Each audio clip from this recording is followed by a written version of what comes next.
पाकिस्तान की पहिरीं वफ़ाक़ी आइनी अदालत पंहिंजो फ़ैसिलो जारी कंदे ख़ैबर पख्तूनख्वा हुकूमत की अपील ते पेशावर हाई कोर्ट के फ़ैसिले के मुअत्तल कयो ऐं स्टे ऑर्डर जारी करण जो हुकुम ॾिनो। वफ़ाक़ी आइनी अदालत में जस्टिस हसन रिज़वी की सरबराही में 2 रुकनी बेंच ख़ैबर पख्तूनख्वा हुकूमत की अपील ते ॿुधणी कई, जंहिंमें पोरे ऐं मुलाज़िम बाबत पेशावर हाई कोर्ट के फ़ैसिले के मुअत्तल करण की दरख्वास्त कई वई हुई। ॿुधणी दौरान जस्टिस हसन रिज़वी रिमार्क ॾिना त ग़रीब मज़दूर सिक्योरिटी डिपॉज़िट की सूरत में एतिरा पैसा किथां आणींदो। उन ते additional advocate general Shah Faisal चयो त हीउ केस ग़रीब मज़दूरनि सां लाॻापियल आहे। कानून इहो आहे त जेकॾहिं को ख़ानगी इदारो कंहिं मज़दूर खे नौकरी मां कढे थो त उन जा वाजिबात अदा कंदो। एडिशनल एडवोकेट जनरल अदालत खे आगाही ॾिनी त जेकॾहिं ख़ानगी इदारो वाजिबात अदा न कंदो त मज़दूर लाॻापियल खाते में अपील करे सघे थो। जेकॾहिं फ़ैसिलो मज़दूर जे हक़ में ईंदो त ख़ानगी इदारो अपील में सिक्योरिटी तौरु वाजिबात जमा कराईंदो। एडिशनल एडवोकेट जनरल चयो त पेशावर हाई कोर्ट ख़ानगी इदारे जी अपील खे रद्द करे छॾी आहे।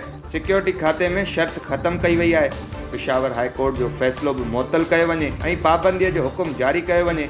अदालत लाॻापियल धुरियुनि खे नोटिस जारी कंदे पेशावर हाई कोर्ट जे फ़ैसिले ते पाबंदीअ जो हुकुम जारी करे छॾियो।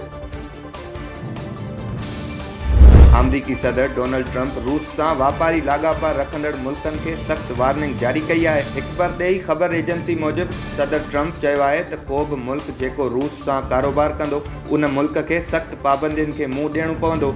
हुन ईरान के मुमकिन पाबंदी की लिस्ट में शामिल करण जो इशारो ॾिनो आहे।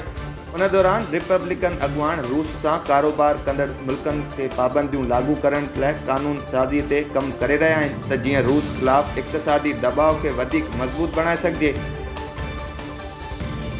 वज़ीर आज़म शहबाज शरीफ कराची जो दौरो करण लाइ कराची पहुची वियो। सिंध के वॾे वज़ीर सैयद मुराद अली शाह संदुस इस्तक़बाल कयो। वज़ीर आज़म शहबाज शरीफ केंट स्टेशन कराची के अपग्रेडेशन मंसूबे जो इफ्तिताह कंदो। केंट स्टेशन ते इलेक्ट्रिक एस्केलेटर ऐं बैनुल अक़वामी मयार जो वेटिंग रूम तैयार कयो वियो आहे। कराची रेलवे स्टेशन ते डिजिटल टिकेटिंग मशीन वाईफाई की सहूलत मुसाफ़िरनि खे ॾिनी वेंदी। वज़ीर आज़म शहबाज शरीफ पाकिस्तान मुस्लिम लीग नून ऐं पीपल्स पार्टी के अगुवाननि सां मुलाक़ात कंदो, जॾहिं त अॻूणे वफ़ाक़ी वज़ीर अब्दुल कादिर पटेल सां भी मुलाक़ात की उम्मीद है।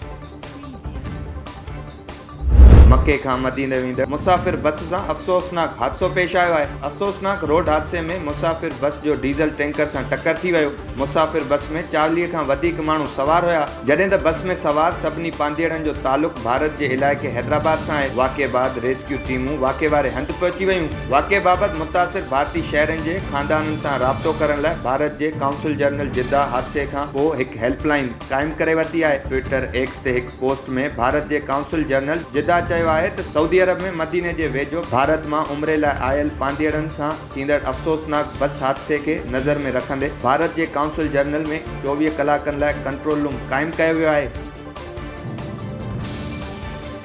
मुस्लिम लीग नून के मरकज़ी अगुवान ऐं अॻूणे वफ़ाक़ी वज़ीर ख्वाजा साद रफ़ीक 27वीं आइनी तरमीम खां पोइ जजन के इस्तीफ़ा ते अफ़सोस जो इज़हार कंदे सोशल मीडिया ते बयान जारी किया है। हुन चयो त पहिरीं जस्टिस अतर मिनल्लाह ऐं मंसूर अली शाह के इस्तीफ़े खां पोइ लाहौर हाई कोर्ट के जस्टिस शम्स मिर्ज़ा भी इस्तीफ़ा ॾिनो। ख्वाजा साद रफ़ीक चयो है त जस्टिस अतर मिनल्लाह जजन की बहाली वारी तहरीक में जदोजहद दौरान फ्रंट लाइन साथी हुआ। जज बणजण खां पोइ मां कदें भी सांस न मिलियो आहियां ऐं न ही कदें मुलाक़ात कई। मुझे ख्याल में हू अदलिया ऐं कुछ ईमानदार ऐं मुख़लिस माण्हुनि मां हिकु आहे। जस्टिस मंसूर अली शाह के परे खां लाहौर हाई कोर्ट के चीफ जस्टिस तौर कम कंदे ॾिठो आहे। हू कंहिं भी दबाव हेठि पंहिंजो कम न कंदो हो। हू हमेशा संदुस क़ाबिलियत ऐं ईमानदारी जो कदर कंदो रहियो। एक्स ते पंहिंजे बयान में पाकिस्तान मुस्लिम लीग नून के अगुवान लिखियो है, जस्टिस शम्स मिर्ज़ा के लाहौर हाई कोर्ट में सुठी शोहरत रखंदड़ जजन मां हिकु सम्झो वेंदो आहे। इस्तीफ़ा ॾींदड़ जजन जी अदालती फ़ैसिलनि ऐं असांजी शिकायतुनि सां इख़्तिलाफ़ के बावजूद मां हमेशा उन्हनि जजन की क़ाबिलियत ऐं आम इंसाफ़ जो क़ाइल रहियो आहियां।